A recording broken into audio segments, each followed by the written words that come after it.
E aí, pessoal, tudo certo? Hoje a gente vai mergulhar num jeito bem interessante de investir em imóveis.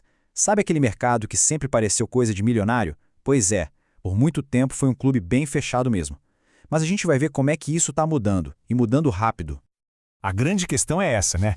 Como é que faz para investir em imóveis com pouca grana? Como é que a gente entra nesse jogo que pode dar lucros enormes sem precisar ter uma fortuna no banco? É exatamente essa a resposta que a gente vai desvendar hoje.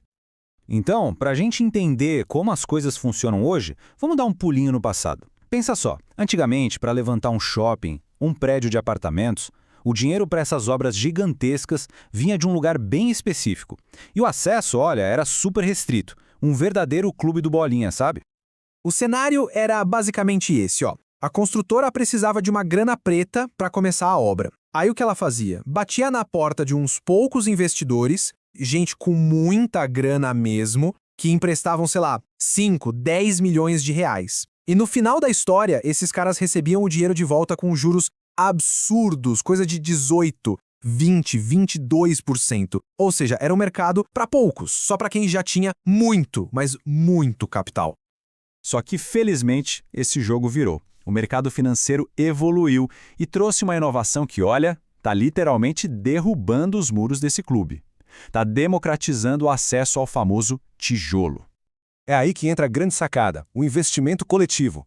A lógica é bem simples, na verdade. Pensa assim, existem plataformas, tipo um marketplace financeiro, que juntam milhares de investidores pequenos. Gente que investe R$ 500, 2 mil, 10 mil, e essa multidão toda junta forma aquela bolada de milhões que a construtora precisa. Na prática, é como se um monte de gente comum se unisse para virar aquele único investidor milionário de antigamente. Genial, né? Ok, parece bom demais para ser verdade, né? Mas como é que essa grana toda circula de forma segura? Como ela sai do bolso de investidor, vai para a obra e depois volta com o lucro? Vamos ver o passo a passo dessa mágica aí. O caminho do dinheiro é bem direto, olha só. Primeiro, cada investidor escolhe um projeto que curtiu e coloca o dinheiro na plataforma. Aí, a plataforma, que é a ponte nessa história, pega toda essa grana e repassa para a construtora.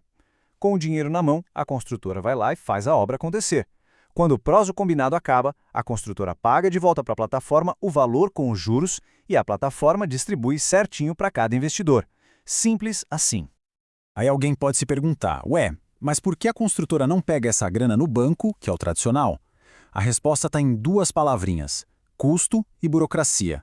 Pegar dinheiro no banco para isso costuma sair bem mais caro, os juros são maiores. Então, para a construtora, vale mais a pena pegar com os investidores coletivos, porque elas conseguem pagar um juro bom para eles, que é maior que o de muito investimento por aí, e ainda assim sai mais barato do que o empréstimo do banco. É um ganha-ganha.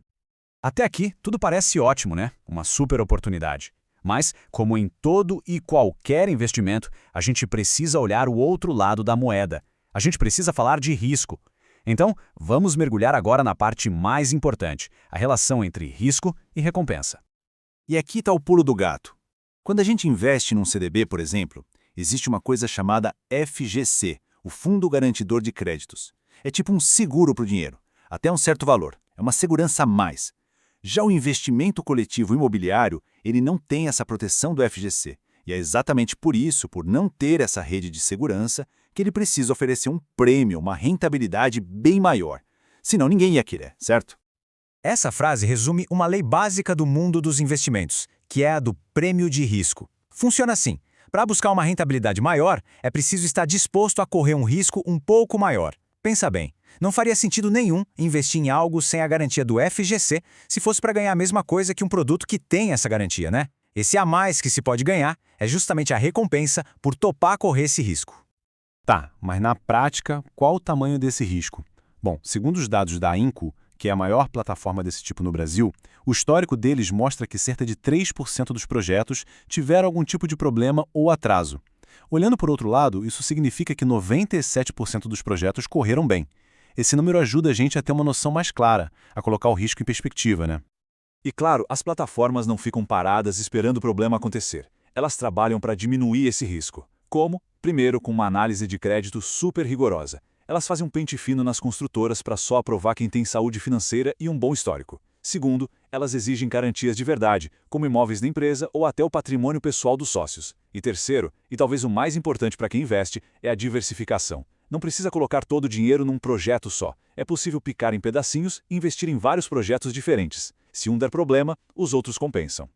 Bom, sempre que a gente fala de rentabilidade alta, é normal acender uma luzinha de alerta, de desconfiança. E isso é saudável.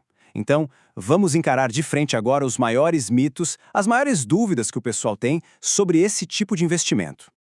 A primeira pergunta, a clássica. Isso aí é pirâmide financeira? A resposta é não. Um não bem grande. E o motivo é muito simples. Pirâmide financeira é crime, é ilegal. Jamais conseguiria ser uma empresa regulada. E essas plataformas sérias de investimento coletivo, elas são instituições financeiras que respondem a ninguém mais, ninguém menos que o Banco Central e a CVM. São os xerifes do mercado financeiro brasileiro. É a mesma galera que fiscaliza os bancões e as grandes corretoras. Pirâmide não tem isso, de jeito nenhum. Ok. Outra coisa que sempre pega, mas eu vi reclamação na internet. Beleza, vamos olhar para os números e entender o que eles significam de verdade. Olha só esses dados que ajudam a ter uma noção real da coisa. A mesma empresa, a Inco, tem mais de 160 mil clientes. E no período que foi olhado, tinha 48 reclamações no Reclame Aqui. Se a gente fizer uma continha rápida, dá mais ou menos uma reclamação a cada 4 mil clientes. É um número muito, mas muito baixo para qualquer empresa desse tamanho. E tem mais um detalhe interessante. A nota deles no Reclame Aqui é 7,9, que é considerada boa. E o mais curioso é que essa nota é maior do que a de vários bancos gigantes e corretoras super famosas que todo mundo conhece. Isso mostra que quando um problema aparece, eles correm atrás para resolver. Beleza, depois de analisar tudo isso, a pergunta que fica é: para quem é esse tipo de investimento? Quem deveria considerar colocar dinheiro nisso? E a resposta é clara: com certeza não é para todo mundo. Pensa assim, esse é um investimento para quem já fez o dever de casa.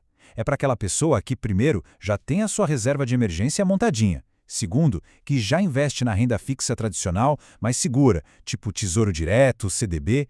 E aí sim, essa pessoa está buscando diversificar, colocar uma pimentinha na carteira para buscar um retorno maior. E o mais importante, ela entende e aceita os riscos que vêm junto com essa possibilidade de ganho maior. E quando a gente fala em pimentinha em uma pequena parte, qual é o tamanho disso? A recomendação dos especialistas é não passar de 15% de toda a sua carteira de investimentos nesse tipo de ativo. É o jeito de ir atrás de um retorno mais alto sem colocar em risco a segurança da maior parte do seu dinheiro. E para a gente fechar, fica uma reflexão. A gente está vivendo um momento em que a taxa de juros, a Selic, está caindo. Isso significa que aqueles investimentos mais seguros, mais tradicionais, estão rendendo cada vez menos. Nesse cenário, diversificar a carteira deixa de ser só uma opção e passa a ser quase uma necessidade. Então a pergunta que fica no ar é: como uma carteira de investimentos vai precisar se transformar para essa nova realidade? Fica aí a provocação para a gente pensar.